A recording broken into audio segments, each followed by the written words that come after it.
welcome to Reed's Reads, Spider-Man Crawl Space Edition. Please check us out at the SpidermanCrawlspace.com.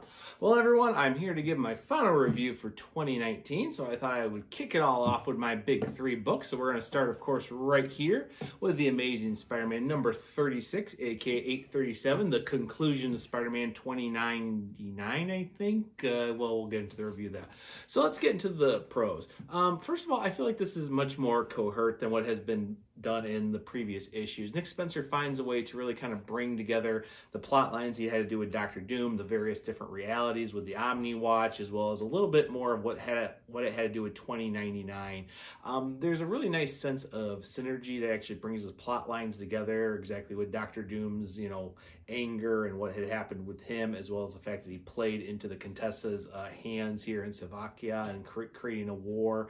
And I really like that, there's a nice characterization between Spider-Man and, of course, Tessa Parker. I know many people don't like Tessa, but I really do like the relationship that is between the two of them that works with the storyline. And there's also a really nice foreboding piece on the Chameleon that he's kind of really kicked his plans into fruition, even though he's getting in trouble and he's got death threats against him and he's now in Tessa and the world government's production. His plan is kind of taking off. And I like the fact that we see him, despite some things not going correctly, the fact that all of his plans with the Contessa really did work very well with him hacking Dr. Doom's system, messing up everything with New York. And there's some really nice artwork by Carlos Bachalazola. I really do like his work. I do miss Patrick Gleason, but I feel like he does get a lot of the pieces of the action and the different timelines, which are well done. But that kind of leads us to the cons.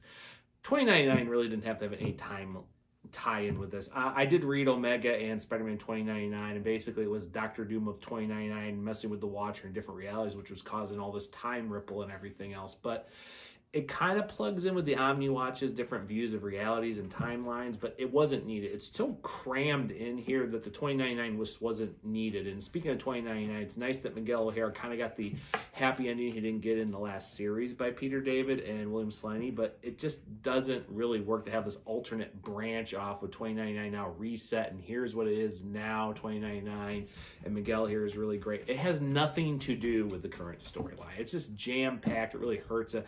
Also, there's also some other pieces here because Doctor Doom's robots destroy so much in New York, even though the Contessa's kind of hacked the systems and everything in the U.S. would not have declared war on Latveria because it's Doctor Doom.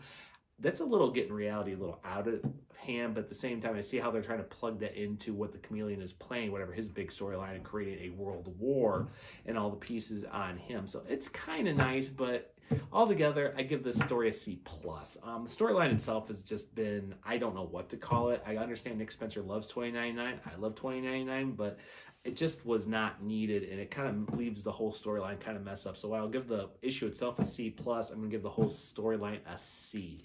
It just was confusing. I'm glad it's over.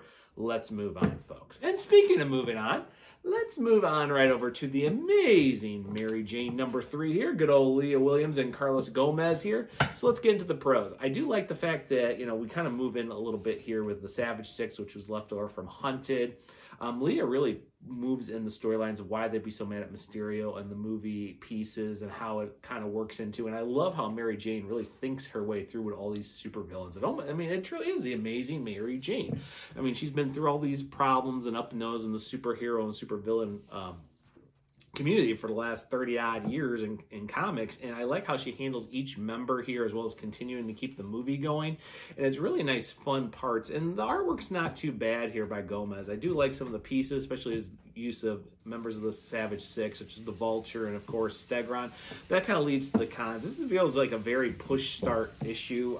Some of the things that are getting done, it feels like Mary Jane just wants the movie to happen herself. We're still kind of starting to lose what that motivation is. Why is she working with Mysterio so much to have this movie of his happen? I know we know Kindred was a big plan of his to push it over, but we just don't know what's going on. And in a way, I'm kind of happy that, this series has now been pushed on to an ongoing for sure, that the next story arc will have Mary Jane leaving California to get back to New York. But I feel like we kind of have a spin storyline, you know, trying to find the money, which is true in Hollywood. This happens. I was in acting in professional film and TV about 20 odd years ago, so I know how that is, and it's really well depicted. But it kind of brings the storyline down, kind of that spinning, trying to get from point A to point B of the storyline. So it kind of brings it down for me to give it to a B+.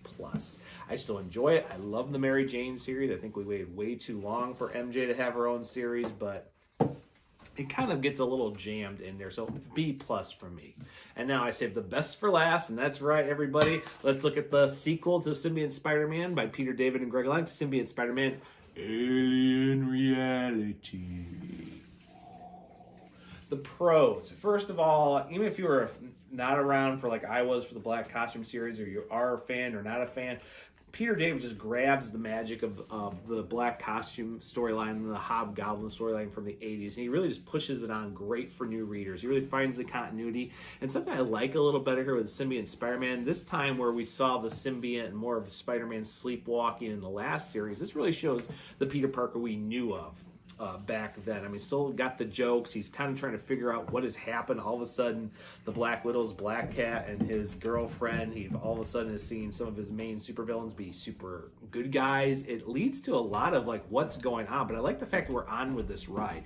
And Greg Land does a really nice job recapturing all that in the storyline, especially to the revelation that Hobgoblin has Doctor Strange's magic, and he's actually responsible for all this. And we get to see that crazy, insane Hobgoblin we all know and love, which Mark Hamill brought to life, I thought, in the 90s series very well, but Roger Stern really emphasized. But I love that Peter David really takes great advantage of the Hobgoblin, and the very twist at the end with Doctor Strange is cool.